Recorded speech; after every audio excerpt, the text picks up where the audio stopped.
No more of talk where god or angel guest with man, as with his friend, familiar used to sit indulgent, and with him partake rural repast, permitting him the while venial discourse unblamed. I now must change those notes to tragic, foul distrust and breach disloyal on the part of man, revolt and disobedience on the part of heaven, now alienated, distance and distaste, anger and just rebuke, and judgment given, that brought into this world a world of woe, sin and her shadow death, and misery death's harbinger. Sad task, yet argument not less but more heroic than the wrath of stern Achilles on his foe pursued, thrice fugitive about Troy wall, or rage of Turnus for Lavinia disespoused, or Neptune's ire, or Juno's that so long perplexed the Greek and Cytherea's son. If answerable style I can obtain of my celestial patroness, who deigns her nightly visitation unimplored, and dictates to me slumbering, or inspires easy my unpremeditated verse, since first this subject for heroic song pleased me long choosing, and beginning late. Not sedulous by nature to indite wars, hitherto the only argument heroic deemed, chief maestry to dissect, with long and tedious havoc fabled knights in battles famed, the better fortitude of patience and heroic martyrdom unsung, or to describe races and games, or tilting furniture, emblazoned shields, impreses quaint, caparisons and steeds, bases and tinsel trappings, gorgeous knights at joust and tournament, then marshalled feast, served up in hall with sewers and seneschals, the skill of artifice or office mean, not that which justly gives heroic name to person or to poem. Me of these nor skilled nor studious, higher argument remains sufficient of itself to raise that name, unless an age too late, or cold climate, or years damp my intended wing depressed, and much they may, if all be mine, not hers who brings it nightly to my ear. The sun was sunk, and after him the star of Hesperus, whose office is to bring twilight upon the earth, short arbiter twixt day and night, and now from end to end night's hemisphere had veiled the horizon round. When Satan, who late fled before the threats of Gabriel out of Eden, now improved in meditated fraud and malice, bent on man's destruction, maugre what might hap of heavier on himself, fearless returned. By night he fled, and at midnight returned from compassing the earth, cautious of day, since Uriel, regent of the sun, descried his entrance, and forewarned the cherubim that kept their watch. Thence full of anguish driven, the space of 7 continued nights he rode with darkness. Thrice the equinoctial line he circled, 4 times crossed the car of night from pole to pole, traversing each colure. On the 8th returned, and on the coast averse from entrance or cherubic watch, by stealth found unsuspected way. There was a place, now not, though sin, not time, first wrought the change, where Tigris at the foot of paradise into a gulf shot underground, till part rose up a fountain by the tree of life. In with the river sunk, and with it rose Satan involved in rising mist, then sought where to lie hid. Sea he had searched, and land from Eden over Pontus, and the pool Maeotis, up beyond the river Ob, downward as far Antarctic, and in length west from Orontes to the ocean barred at Darien, thence to the land where flows Ganges and Indus. Thus the orb he roamed with narrow search, and with inspection deep considered every creature, which of all most opportune might serve his wiles, and found the serpent, subtlest beast of all the field. Him, after long debate, irresolute of thoughts revolved, his final sentence chose fit vessel, fittest imp of fraud, in whom to enter and his dark suggestions hide from sharpest sight. For in the wily snake, whatever slights none would suspicious mark, as from his wit and native subtlety proceeding, which in other beasts observed doubt might beget of diabolic power, active within beyond the sense of brute. Thus he resolved, but first from inward grief his bursting passion into plaints thus poured.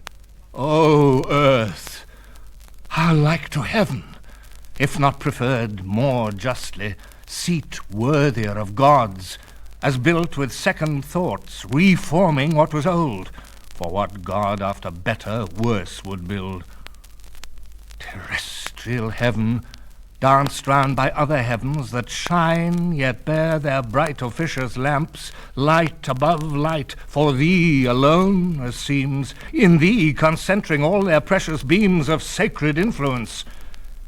As God in heaven is centre, yet extends to all, so thou, centering, receiv'st from all those orbs. In thee, not in themselves, all their known virtue appears productive in herb, plants, and nobler birth of creatures animate with gradual life of growth, sense, reason, all summed up in man.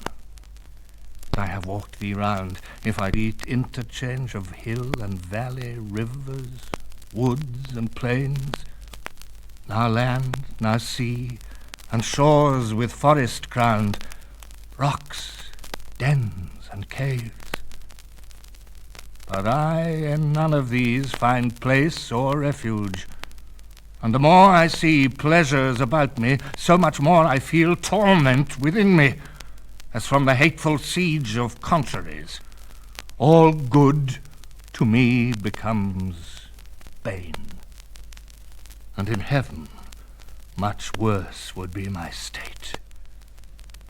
But neither here seek I, no, nor in heaven to dwell, unless by mastering heaven supreme, nor hope to be myself less miserable by what I seek, but others to make such as I, though thereby worse to me redound. For only in destroying I find ease to my relentless thoughts, and him destroyed, or one to what may work his utter loss, for whom all this was made. All this will soon follow, as to him linked in weal or woe. In woe, then, that destruction wide may range, to me shall be the glory sole among the infernal powers, in one day to have marred what he, Almighty, styled 6 nights and days continued making, and who knows how long before had been contriving, though perhaps not longer than since I, in one night, freed from servitude inglorious, well nigh half the angelic name, and thinner left the throng of his adorers, he to be avenged, and to repair his numbers thus impaired, whether such virtue spent of old now failed more angels to create, if they at least are his created, or, to spite us more, determined to advance into our room a creature formed of earth, and him endow, exalted from so base original, with heavenly spoils, our spoils. What he decreed, he effected. Man he made, and for him built magnificent this world, and earth his seat, him Lord pronounced, and, oh, indignity, subjected to his service angel wings, and flaming ministers to watch and tend their earthy charge.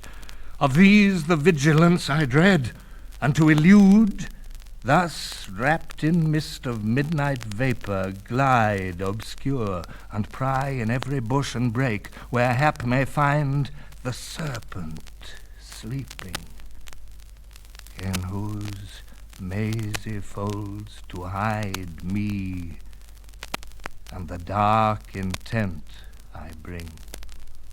O foul descent, that I, who erst contended with gods to sit the highest, am now constrained into a beast, and mixed with bestial slime, this essence to incarnate and imbrute, that to the heights of deity aspired.